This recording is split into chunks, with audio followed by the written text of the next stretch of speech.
Hello everyone, welcome back to another episode of rslash ProRevenge. In today's episode, what happens when engineering students are asked to truck-proof a mailbox? School expelled me for mom's anger. We sued the county and caused a reform. Not pay me for the website I built? Say goodbye to your business, house and reputation. Before we get started, make sure to subscribe so you will never miss a video. So let's get started. What happens when engineering students are asked to truck-proof a mailbox? Yes, I know there are a lot of mailbox stories on here, but I just learned this story from my dad involving my Uncle Dale, family friend who passed away a few months ago, and figured you guys would get a kick out of it. Years ago, back when Uncle Dale and Dad were university students, their engineering professor came to their class with a problem that needed solving. His mailbox was getting broken by someone driving by every night. He and his wife had put up something like 4 or 5 mailboxes, and all 4 or 5 times, the mailbox had been knocked over by someone driving a red truck. This professor offered extra credit to any group of students who could come up with a truck-proof mailbox that not only fit with city regulations, but within a budget of $20, which back then was a good-sized chunk of change. Well, if anyone here knows anything about engineers, as Dad puts it, they love solving problems. And if it's engineering students, they'll make it an experience to remember. Dad and Uncle Dale got together and got to work. They found a steel bar that fit within mailbox regulations. Posts have to be a specific height, width and depth, and filled the inside with a mixture of concrete and steel rebars. Once the concrete had cured, they welded 8 rebars to the sides of the bar, bent them in half and stuck it inside a bucket. To add extra weight, they filled the bucket with the heaviest rocks they could find. As a finishing touch, they painted it brown and black, to look like wood, and put the ugliest mailbox we could find on sale on top, welding it down for good measure. They brought this monstrosity into class, more dragged it because it was so heavy, and told the professor to bury the bucket where the mailbox stood. Since they were the first to turn in their project, the professor agreed to give it a try. That night, the professor and his wife were awoken by a metallic bang, followed by a lot of cursing. They went outside and wouldn't you know it, there was that red truck speeding away, the mailbox still standing. At the base was a broken wooden baseball bat. 2 days later, the professor gets a bill in the mail for a hospital visit. Turns out when the passenger hit the mailbox, he did some serious damage to his arm and shoulder. They were planning on suing the professor, but the professor hired a lawyer who basically told the plaintiffs, "You're just going to admit that you were vandalizing the mailbox multiple times?" That shut them up. To the best of my dad's knowledge, the mailbox is still standing. The other students who still brought in mailboxes had theirs gifted to different professors throughout the town and are also still standing. School expelled me for mom's anger. We sued the county and caused a reform. Not sure if this fits this sub, but felt like posting my story. I have no issue with removing it if it doesn't quite meet the standard. So I have a really bad leg, I've had 13 surgeries, long story, and had just started at a new school. After the first 3 weeks, I had to go in for another procedure on my leg. Not that big a deal to me, I've been here before. Upon my return I had documentation of my restrictions, as well as special amenities that were required. The big 3 were that I needed extra time to get from class to class, must have someone to escort me, and needed unrestricted access to the elevator. All of these got me recurring problems such as constant harassment by teachers and security about my being in the halls during class time, and why was my cousin out too? He was filling the role as my escort, as I have anxiety problems, and we had the same classes. These first 2 were annoying, but easy enough to deal with. The real issue was the elevator, as I was told multiple times that for security issues I couldn't have a personal key due to it sharing the same functionality with the interior door keys.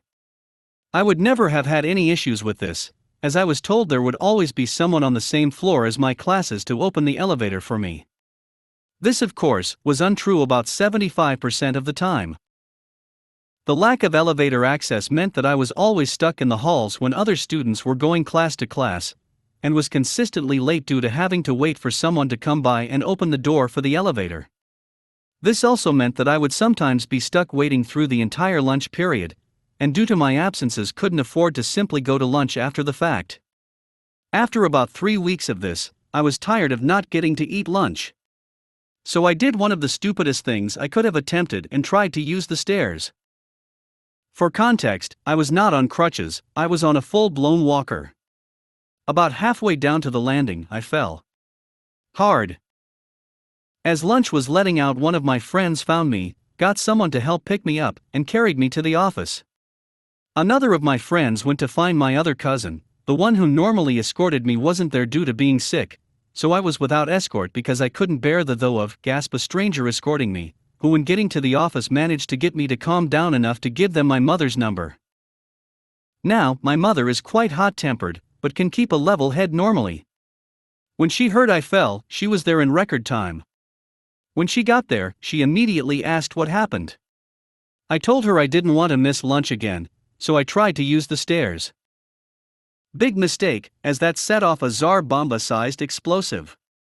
She immediately turned around and demanded for the principal and VP to get their asses in here ASAP. As soon as the principal and VP walked in, she started berating them in a fashion not suitable for most adults to hear, let alone kids. When the VP made an offhand remark about my condition, my mother was swarmed by local sheriffs that provided security for the school's entrances and office as she physically went after the VP. We were escorted out, and after looking at the file and realizing my cousin and I had the same address, they figured out that I didn't actually live there. Now, my grandmother's address was listed as she looked after me after I left school up until around 8 p.m. She also was raising my cousin after an issue between her and my aunt. They used this as grounds to expel me, and told her I can be some other school's problem now. I was then enrolled at the school near my house, and had to have yet another surgery to repair the damage that was done as a result of my fall, and redo the work of the previous procedure. I had gotten multiple statements from teachers as well as my doctors, and my parents were moving forward with a lawsuit naming the VP principal and the county school board. We were contacted by a lawyer who had won multiple cases against our school board, some of which went to the state Supreme Court, and he told us he would take our case pro bono. He was getting tired of going against the board, and though a case like this would be what it took to try and fix their sh*t, fast forward 9 months, and I was walking out of court with a settlement to cover all my procedures, as well as a written confirmation that the school would be going through a complete administrative overhaul, and that the principal and VP would be let go and have their administrative credentials revoked in our state. My new school was let know day one my medical requirements, and my need for a personal elevator key by the superintendent and the head of the State Board of Education. Long story short, school majorly F***ed up with handling my medical requirements, resulting in a lawsuit that cost the head administrators their jobs, as well as a full-blown county-wide investigation of disability procedures. Not pay me for the website I built? Say goodbye to your business, house and reputation. This happened early 2000s. I used to be a freelance front-end dev and a search engine optimization guru. Back then, getting on the front page of Google was pretty simple. Link exchanging was popular but risky. I never did that, but I did have a single website that had serious page rank clout due to it being linked as a trusted source, directly from one of the top and most trusted websites in the world. I would use this website for the best clients to get their page rank and search engine position, leapfrogging other, older, and more trusted websites. One day I was approached by someone I'll call Bob. Now Bob sold travel packages. He needed to revamp his basic, existing website, with a complex website built with pretty tricky back-end coding. I could do the front end, but I had to hire a back-end dev to build the functionality. Bob had a major launch in a month's time, and it had to be ready. I usually ask for 25% deposit up front, but Bob said no, he was stung by the last dev, and wasn't going to lose any more money. Now, from the moment I met Bob, my gut was telling me this was going to end badly. The problem was I needed the money, and it was worth quite a lot of money for me and the dev. I skipped the deposit on the promise he paid in full before it went on his server. Bob agreed. For an entire month we worked day and sometimes all night to get this done in his timeframe. With a day to spare we had done it, and I'd never been so proud of what we had achieved. I was honestly excited to show Bob. The next day I sent the link to my test server, and he phoned me to discuss it. Bob said everything looked good, but he was worried his server's PHP version may be too old to run it. I assured him it would, but he said he was too scared it won't, and we would scrub our hands of it. We went backwards and forwards, but he was insistent the site has be uploaded and tested on his server before he parts with a penny. I chatted to my dev. He didn't like it either but agreed we would upload our work onto his server.